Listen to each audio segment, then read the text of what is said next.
All right, we've come to an area I like to call Scrape City. Tons of scrapes in here. Yo, quit your shit, Luke. Asshole. Anyways, just really trying to figure out positioning here, and pick Tim and Luke's brain on this. I had my buddy Hebsy down here earlier and got his thoughts, and it's always good to just bounce ideas off of people because they may know more than you. So, Tim, why do you think they're here? There's a whole bunch of reasons. There's a whole bunch of reasons why I think they could be here.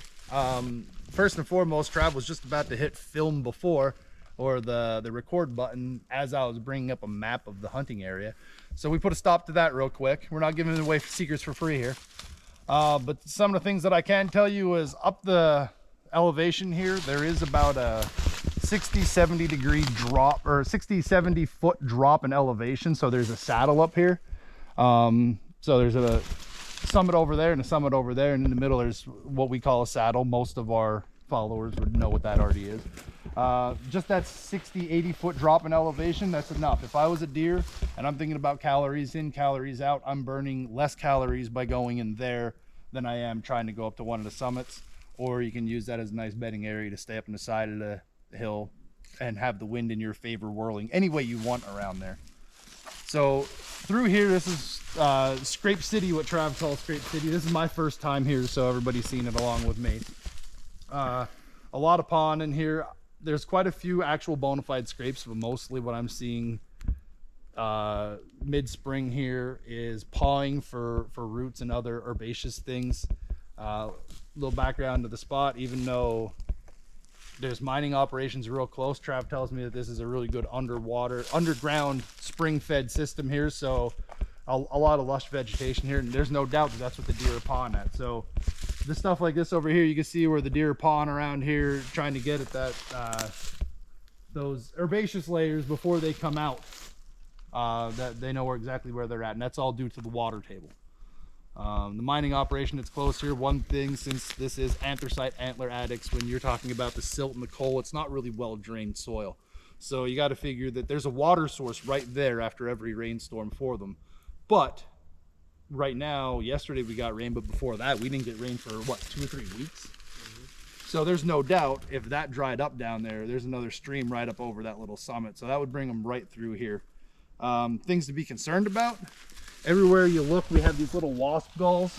You can see there's 2 of them here. They're all over the ground. If you look up into the trees, there are 3 or 4 of them right up there on just about every tree. It takes a lot of them, but in my experience on a gypsy moth spray program the 1 year, these were actually preventing the white oaks from leafing out, from breaking bud. So it was like the last week of May, and it looks like now we're in the 2nd, 3rd week of April here, and it looked like this in the last week of May. And we were supposed to be spraying gypsy moths, but we couldn't because there was nothing to spray.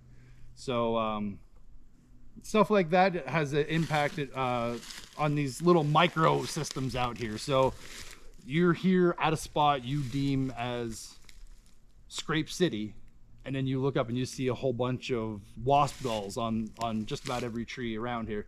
Just take mental notes, because if you do have a population that high, gypsy moths, stuff like that, not only could they kill your tree, but what they can also do is when you put stress on trees like that, the trees Hail Mary, their last thing they do before they die is seed prolifically, because they want the future generations.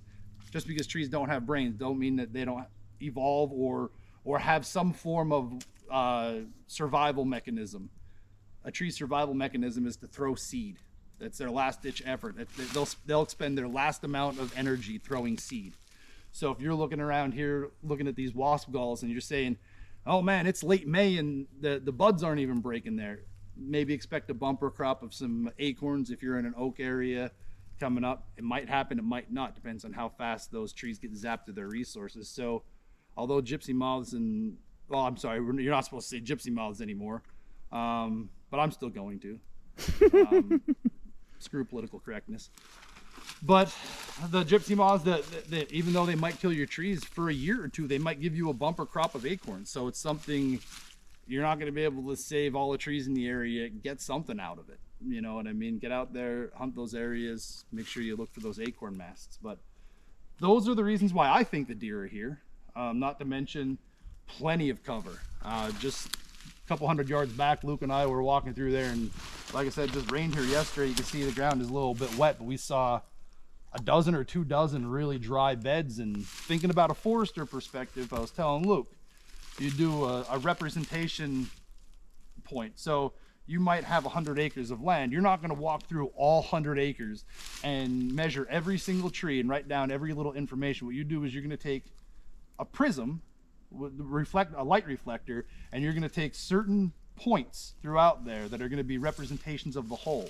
So if you checked 10 acres, you take your numbers there, multiply it by 10, and you have what's going to happen on your whole plot.